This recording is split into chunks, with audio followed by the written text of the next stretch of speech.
Hello and welcome back to Math Tutories. For this video lesson, the learners will be able to differentiate and illustrate algebraic expressions and linear equation in one variable and its properties. Let us recall the meaning of an algebraic expression. It is an expression which may contain a variable or literal coefficients just like x, y, or ab, a constant or real numbers just like 7, -5, and 17, or a combination of both. You can have 3x plus 7 or 2x. So this may also include the 4 operation symbols just like multiplication, addition. It can also be subtraction just like 2y minus 7 and even division if we put a number here below. And of course, we can also use the different grouping symbols just like the quantity 3x minus 2 squared or 5 times y minus 2 plus 7. Its term is separated by a plus or minus signs. In this example, we can see that we have plus sign here, which means we have two terms. First term is 3x and the second term is 7. So these are all examples of algebraic expression. Pwedeng variable lang, pwedeng constant lang, or a combination of both with different operations or grouping symbols. So this time, instead of just having algebraic expressions, let's turn that into linear equation in one variable only. When we say equation, it is a mathematical statement that shows that two algebraic expressions are equal to each other. Suppose we have 3x minus 7 equals 12. Here we have two algebraic expressions, one to the left side of the equal sign, another to the right side of the equal sign. These two expressions are equal in value to each other. So it is an equation of the first degree. Ibig sabihin, the highest exponent that the variable can have is just 1. And it can be written in the form ax plus b equals c, where a, b, and c are real numbers. In our first example, 3, -7, and 12 are all real numbers, while x can be any variable, but usually we really use x there. It is also specified that a must not be equal to 0. Kasi if our a, just like here, is 0, 0 times x is 0, then what will just remain is just this. Mawawala na po yung variable na meron tayo. Hindi po siya matatawag na linear equation in one variable kung ang katabing numerical coefficient ng variable ay 0. So let's have more examples. 5y plus 7 equals 20. Wherein y is the only variable with 1 as its exponent. Another example, 9z equals 27. We have the variable z at ang katabi niya naman is 9, which is not 0. So even if it looks na wala po tayong b, okay lang po yun for as long as hindi siya katabi ng variable. So this one is still considered a linear equation in one variable. So let's have non-examples. Suppose we have 3x plus y equals 20. So obviously, this cannot be considered as linear equation in one variable dahil meron po tayong two variables in the given. Another non-example, 3x squared equals 81. Here, we cannot consider this because the exponent of the variable is 2. Remember, na ang highest degree dapat ng exponent is 1. Therefore, these two examples are not considered linear equation in one variable. Okay? When we say linear equation, meron tayong dalawang algebraic expressions sa left and right side ng equal sign, and tinawag itong one variable because we must have only one variable in which the exponent of it must just be equal to 1. Usually, this is written in the form ax plus b equals c, for as long as a, b, and c can be any real numbers and the value of the numerical coefficient beside the variable cannot be equal to 0. Okay? Now, let's explore the different properties of equality. Let's still assume that a, b, and c can be any real numbers. First, we have the reflexive property. It states that any number or expression is always equal to itself, just like A is equal to A. A number or even a variable has the same value with itself. -5 is always equal to -5. We can also have 4x equals 4x. So yun po ang ibig sabihin ng reflexive property. Next, symmetric property. It states that the two expressions on the left and the right side of the equation can be interchanged without affecting the equation.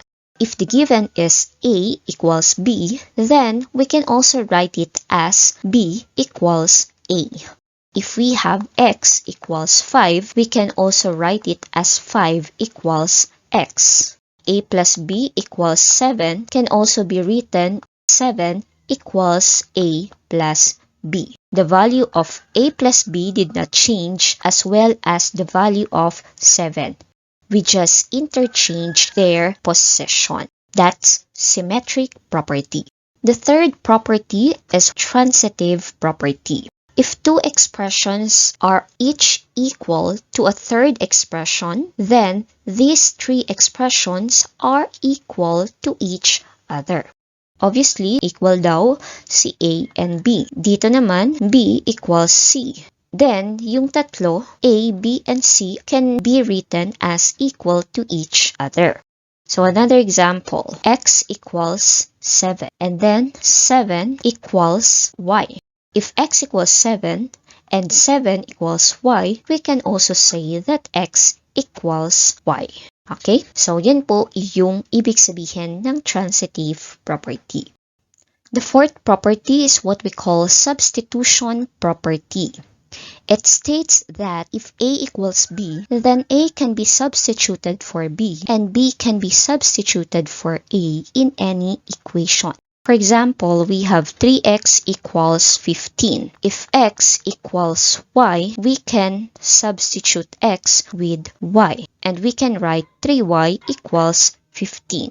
Another one, if we have 3a plus b equals 14, and a is 2 and b is 8, we can have 3 times 2 plus 8 equals 14. That's what we call substitution property. The fifth one is what we call addition property of equality, or APE. It states that adding the same number on both sides of the equation will give an equal sum. Ibig sabihin, kung meron na pong equality nung dalawang sides and we add a number in one side, then it is proper to add the same number on the other side so that we will maintain the equation. For example, 4x minus 7 equals 21. Suppose I will add 7 in one side, so 4x minus 7 plus 7, I must also add 7 on the other side so that I can still maintain the equality of both sides. Kapag nag-add tayo ng isang number or expression in the right side, we must also add the same expression on the other side. Yun po ang ibig sabihin ng addition property of equality. Another example, if we have y plus 8 equals 20, so if you add negative 8 in one side, you must also add negative 8 on the other side. Okay? And the last property of equality is what we call multiplication property, or MPE. This time naman, multiplying the same number on both sides of the equation will give an equal product. So kung kanina addition, this time multiplication. So if there is already an equality within A and B, kapag nagmultiply ka ng number in the left side of the equation, you must also multiply it on the right side of the equation. For example, 3x equals 15. If I will multiply a number just like 2 on the left side, I must also multiply the same number on its right side. Another example, 2y equals 10. If I multiply a number in the left side, just like 1/2, I must also multiply a number which is just the same with what I've multiplied on the left side so that I can still maintain its equality. Okay? Now, the common question is, why are subtraction and division not mentioned on the properties of equality? So, always remember that subtracting means adding the negative of what is being subtracted, which means that a minus b is just the same as a plus negative b. So, it means that whenever we add a negative, it somehow means subtraction. For example, if we have x plus 5 equals 9, then if we add negative 5 in both sides, that actually means addition property of equality because we added the same number in both sides. Still, we use subtraction here because that is just the same as x plus 5 minus 5, which is equal to 9 plus negative 5 or 9 minus 5. Okay? Even if we add negative numbers in both sides, ang property pa rin na ginagamit natin doon ay addition property of equality. While for division, it means multiplying the reciprocal of the divisor on the given expression. So if we have an equation 3x equals 15, then if we're going to divide a number in both sides, instead of dividing, we can multiply it to the reciprocal, just like 1/3. Multiplying both sides of the equation means multiplication property of equality or MPE. That is just the same with 3x over 3 equals 15 over 3. So, it means, nagamit pa rin natin yung division, but that is under multiplication property of equality. Okay? Alright, at this point, let's have some practice. Let us identify if each given is a linear equation in one variable or not. For the first one, this is an equation because we have an equal sign and we have two expressions here. We can see only one variable k and the degree of this variable is just equal to 1. Therefore, number 1 is a linear equation in one variable. Number 2, we can see that we have variable which is x. However, the degree of the variable here is 3, while here is 1. So remember that we must only have 1 as the highest exponent of the variable. So obviously, in number 2, this is not a linear equation. Number 3, b minus 15 equals 6b plus 5. So this time, we can see that we have one variable. They have an exponent which is just equal to 1. So therefore, this is a linear equation in one variable. While number 4, x plus 3 times x minus 4 equals 12. Although we can see here na parehos naman na may x at 1 ang exponent nila, ang operation nito ay multiplication. Remember that once we multiply using the FOIL method, it will now become x squared. Once we simplify this expression, one of the terms is equal to x squared. And with this, we cannot say that this is a linear equation because the highest exponent now is 2. This one is not a linear equation in one variable. Okay? That's how we identify whether it is a linear equation in one variable or not. Next, let's give the missing expression to make the statement true. So, meron na po tayong mga properties na naka-indicate dito sa right side. And we just need to complete this blank. So, using the symmetric property, okay lang na magkapalit yung left and right side of the equation. So, if x equals negative 3, then, pagpalitin lang po natin ng pwesto, negative 3 equals x. That is the missing expression. Number 2, using reflexive property, which means any number is just equal to itself. The missing expression is 26.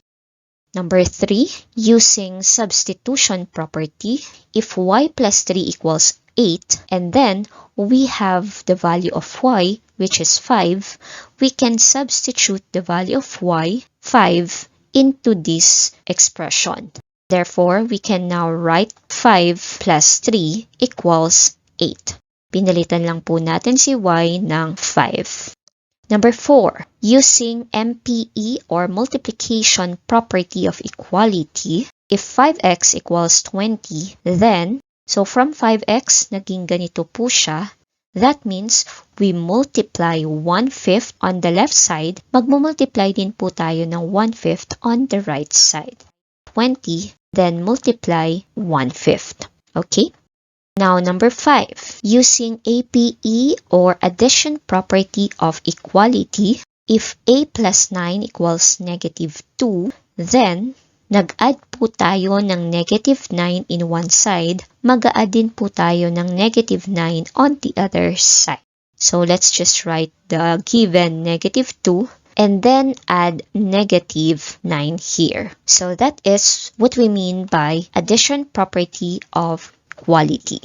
Thank you so much for listening, and I hope that you have learned something new today. Thank you and God bless.